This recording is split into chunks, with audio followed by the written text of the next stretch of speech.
स्वागत है आज की ताज़ा खबरों के इस शो में जिसका नाम है कोर्ट्स टुडे हिंदी। मेरा नाम है सैयद आमिर हुसैन और मैं आपको बताऊंगा हिंदुस्तान के सभी कोर्ट से आने वाली आज की ताज़ा अपडेट्स। इन खबरों के बारे में अधिक जानकारी के लिए जरूर जाइए www.livelawin पे। वैसे तो इन सारी खबरों के लिंक आपको नीचे डिस्क्रिप्शन में भी मिल जाएंगे। तो आइए आज के एपिसोड को शुरू करें। पहले आपको आज की सुर्खियां बताते हुए, संभल मस्जिद विवाद मामले में इलाहाबाद हाईकोर्ट ने 25 फरवरी तक ट्रायल कोर्ट की कार्यवाही पर रोक लगाई। यूनियन ऑफ इंडिया यूपी सरकार से जवाब मांगा। चुनाव आयुक्तों की नियुक्ति के कानून को चुनौती के मामले में याचिकाकर्ताओं ने सुप्रीम कोर्ट से अनुरोध किया कि याचिका पर फरवरी में मुख्य चुनाव आयुक्त के सेवानिवृत्त होने से पहले सुनवाई की जाए। सुप्रीम कोर्ट ने डोमेस्टिक वायलेंस एक्ट मामले में जमानती वारंट जारी करने की आलोचना की। क्या औसत से कम आईक्यू वाली महिला को मां बनने का कोई अधिकार नहीं है? बॉम्बे हाईकोर्ट ने बेटी की 21 सप्ताह की गर्भावस्था को समाप्त करने की माता पिता की याचिका के बारे में यह पूछा। एनडीपीएस एक्ट के मामले में आरोपी ने मालिक की जानकारी या मिलीभगत के बिना वाहन का इस्तेमाल किया है तो जब्त वाहन को जब्त नहीं किया जा सकता। Supreme court. आज की पहली जरूरी खबर में इलाहाबाद उच्च न्यायालय ने आज उस मुकदमे में संभल ट्रायल कोर्ट की कार्यवाही पर 25 फरवरी तक रोक लगा दी जिसमें दावा किया गया था कि चंदौसी की शाही जामा मस्जिद एक हिंदू मंदिर को नष्ट करने के बाद बनाई गई थी।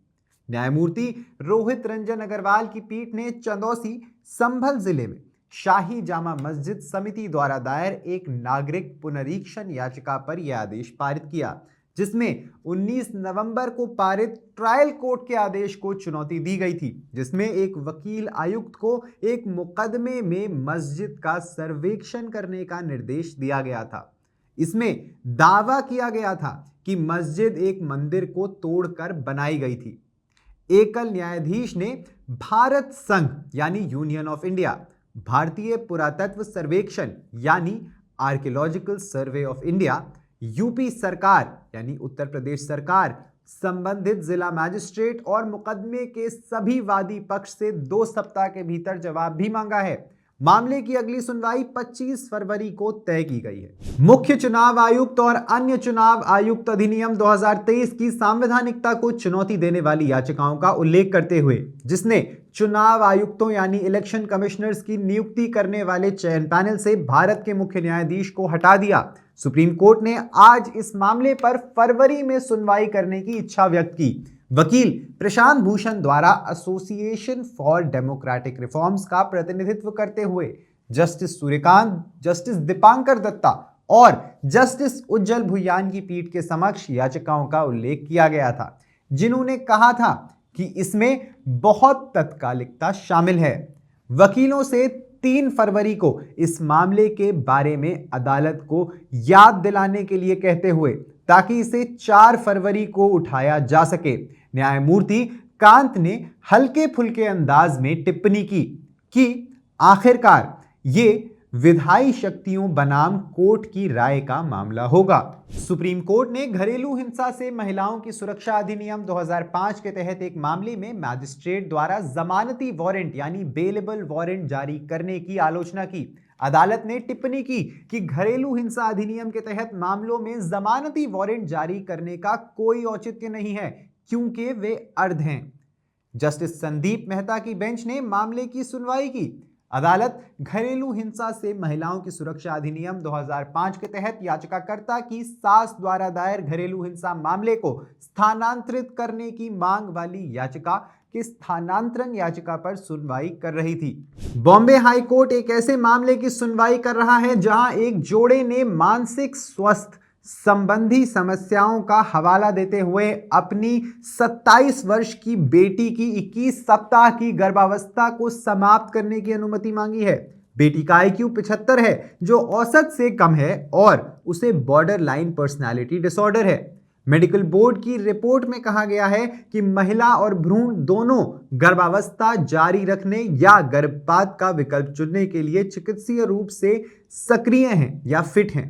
हालांकि बेटी ने उस आदमी की पहचान बताई जिसने उसे गर्भवती किया और उससे शादी करने की इच्छा भी व्यक्त की। उसने गर्भपात के विचार का विरोध करते हुए कहा कि वो उस आदमी से प्यार करती है। मामला अब 16 जनवरी तक के लिए स्थगित कर दिया गया है और इसमें निर्देश दिया गया है कि माता पिता अब उस आदमी से शादी के बारे में उसकी राय पूछें। सुप्रीम कोर्ट ने फैसला सुनाया कि नशीली दवाओं के कथित परिवहन के लिए narcotic drugs and psychotropic substances act के तहत जब्त किए गए वाहन को जब्त नहीं किया जा सकता है यदि वाहन का मालिक ये साबित कर सकता है कि इसका इस्तेमाल मालिक की जानकारी या मिलीभगत के बिना आरोपी व्यक्ति द्वारा किया गया था। यदि जब्त किए गए वाहन का मालिक ये साबित कर सकता है कि वाहन का उपयोग आरोपी व्यक्ति द्वारा मालिक की जानकारी या मिलीभगत के बिना किया गया था और उसने इस तरह के उपयोग के खिलाफ सभी उचित सावधानियां बरती थी, तो जब्त किया गया वाहन जब्त करने के लिए उत्तरदायी नहीं है। न्यायमूर्ति संजय करोल और न्यायमूर्ति मनमोहन की पीठ ने कहा। साथ ही अदालत ने स्पष्ट किया कि जब्त किए गए वाहन को ट्रायल कोर्ट द्वारा मुकदमा पूरे होने के बाद ही जब्त किया जा सकता है, यानी जब आरोपी को दोषी ठहराया जाता है या बरी कर दिया जाता है या आरोप मुक्त कर दिया जाता है और उस व्यक्ति को सुनवाई का अवसर दिया जाता है जो जब्त किए गए वाहनों पर किसी भी अधिकार का दावा कर सकता है। ज्यादा जानकारी के लिए सब्सक्राइब करिए हमारा YouTube चैनल या विजिट करिए हमारी वेबसाइट www.livelawin, जहां आप इन सारी खबरों के बारे में अच्छे से जान सकते हैं। लाइव लॉ हिंदी पे आपको हिंदी में सारी ताज़ा अपडेट्स भी मिल जाएंगी। अगर आपको ये वीडियो पसंद आया है तो इसे लाइक करिए और कमेंट करिए अपने व्यूज। हमें YouTube पर सपोर्ट करने के लिए हमारे चैनल को सब्सक्राइब करिए। आप हमें सब्सक्राइब करके सपोर्ट करके लीगल जर्नलिज्म को प्रमोट कर सकते हैं। धन्यवाद।